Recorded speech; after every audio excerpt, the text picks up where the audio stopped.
بسم الله الرحمن الرحيم.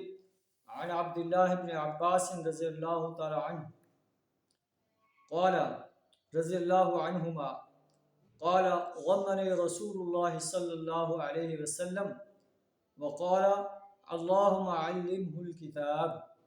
حضرت عبداللہ بن عباس رضی اللہ تعالیٰ عنہ بیان فرماتے ہیں کہ غمنی رسول اللہ صلی اللہ علیہ وسلم، ایک دفعہ رسول اللہ صلی اللہ علیہ وسلم نے مجھے سینے سے لگایا۔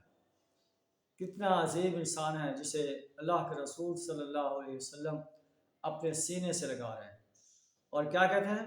اللہم علمہ الکتاب، اے اللہ اسے کتاب کا علم عطا فرما، قرآن کا علم عطا فرما۔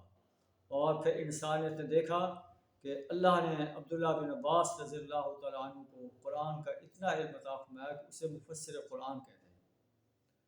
آئیے ہم بھی اپنے اولاد کے بارے میں سوچیں، اپنے بارے میں سوچیں کہ ہم قرآن کا کتنا علم حاصل کرتے ہیں، اپنے اہل و عیال کو، اپنے بیٹوں کو، اپنی بیٹیوں کو کتنا قرآن کی تعلیم سے آراستہ کرنے کی کوشش کرتے ہیں، جس کے بارے میں اللہ کے رسول صلی اللہ علیہ وسلم دعا کر رہے ہیں اللہم علمہ الکتاب۔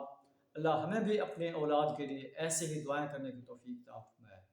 ہم دنیاوی علوم پڑھانے کے لیے تو دن رات ایک کر دیتے ہیں، فارن کنٹریز میں بھیجتے ہیں اپنے اولاد کو، لیکن دینی علوم کے لیے ہمارے پاس جو ہے نہ وقت ہے اور نہ ہی اس پر ہم پیسہ لگانا پسند کرتے ہیں۔